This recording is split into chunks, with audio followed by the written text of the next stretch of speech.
हमें बताया गया है कि कविता क्लब में 10 छात्र हैं। इस सप्ताह सभी छात्रों ने 2-2 कविताएं लिखी हैं।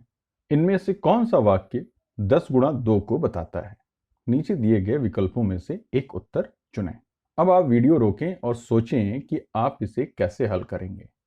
चलिए ठीक है, तो कविता क्लब में कुल 10 छात्र हैं और सभी ने 2-2 कविताएं लिखी हैं। तो इसके लिए मैं 10 गुणा 2 करूंगा सभी 10 छात्रों के लिए। यदि सभी ने 2 कविताएं लिखी हैं तो कुल कविताओं की संख्या 10 गुणा 2 होगी। और यदि हम इसके उत्तर वाले विकल्पों को देखें तो यहाँ पर विकल्प सी इसका उत्तर होगा।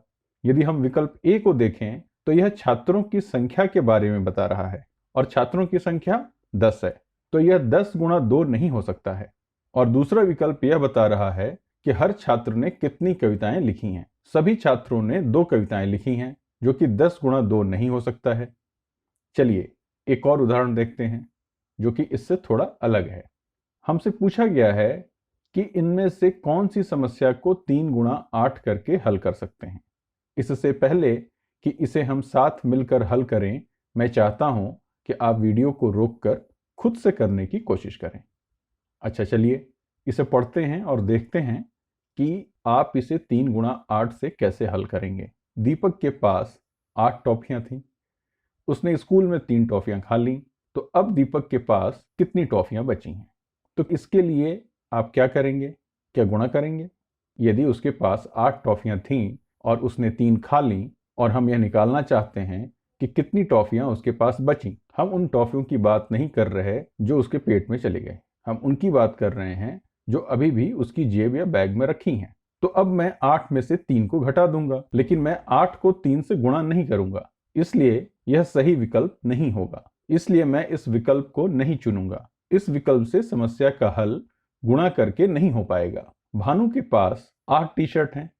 बढ़िया, इतने तो मेरे पास भी हैं। वह एक दुकान पर 3 और टी शर्ट खरीदने के लिए जाता है, तो अब उसके पास कुल कितने टी शर्ट हो जाएंगे? तो क्या गुणा करके इसका हल निकाला जा सकता है? चलिए देखते हैं। यदि भानु के पास 8 टी शर्ट हैं और उसने 3 और खरीद ली, तो मैं टी शर्ट की पहली वाली संख्या में 3 जोड़ दूंगा, जिससे हमें कुल टी शर्ट की संख्या मिल जाएगी। लेकिन यह भी 3 गुणा 8 तो नहीं है, इसलिए हम इस विकल्प को भी नहीं चुनेंगे। तो चलिए देखते हैं कि विकल्प सी क्या कहता है। हर बॉक्स में 8 चॉकलेट हैं और मदन के पास चॉकलेट के 3 बॉक्स हैं। तो मदन के पास कुल कितने चॉकलेट हैं? यह तो मजेदार है। तो उसके पास चॉकलेट के 3 बॉक्स हैं। तो अब मैं यहाँ 3 बॉक्स बनाता हूँ, 1 बॉक्स, 2 बॉक्स और चॉकलेट का तीसरा बॉक्स। और हर बॉक्स में 8 चॉकलेट हैं। 1 2 3 4 5 6 7 8। 1 2 3 4 5 6 7 8। 1 2 3 4 5 6 7 8। अच्छा, तो यदि हम पता करना चाहें कि कुल कितने चॉकलेट हैं, तो हमारे पास 8 चॉकलेट के 3 बॉक्स हैं। तो यहाँ 3 को 8 से गुणा करने से इसका हल निकल जाएगा। तो यही विकल्प सही है। चलिए एक और उदाहरण देखते हैं। यहाँ हमसे कहा जा रहा है कि जोरावर इस बरसात के पहले एक बगीचा लगाने वाला है, जो एक अच्छी बात है। जोरावर ने सोचा है कि हर पंक्ति में 7 पौधे होंगे और इस तरह की कुल 8 पंक्तियां होंगी। तो नीचे दिया गया कौन सा विकल्प है जिससे जोरावर को बगीचे में लगने वाले कुल पौधों की संख्या पता चल जाए? वीडियो रोक कर देखिए कि क्या आप इसे हल कर सकते हैं।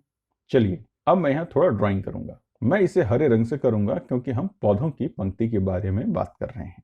तो हर पंक्ति में 7 पौधे हैं और यहाँ कुल 8 पंक्तियां हैं।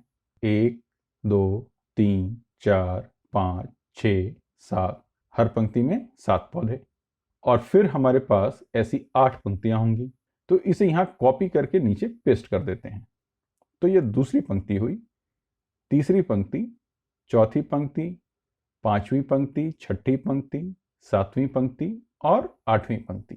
तो असल में हमें इसकी गणना करने की जरूरत नहीं है, लेकिन जैसा आप इसके बारे में सोच रहे हैं कि हर पंक्ति में 7 पौधे हैं और फिर आपके पास ऐसी 8 पंक्तियां हैं, तो यदि आप कुल पौधों की संख्या निकालना चाहते हैं तो आपको 8 का गुणा 7 से करना होगा और यह पहला विकल्प ही सही उत्तर होगा। आप 8 गुणा 7 नहीं कर सकते और 8 जोड़ 7 करने से भी यहाँ आपको कुल पौधों की संख्या नहीं मिलेगी। तो यहाँ 8 गुणा 7 करना ही सही विकल्प है और इस तरह से हमने इस सवाल को भी हल कर दिया।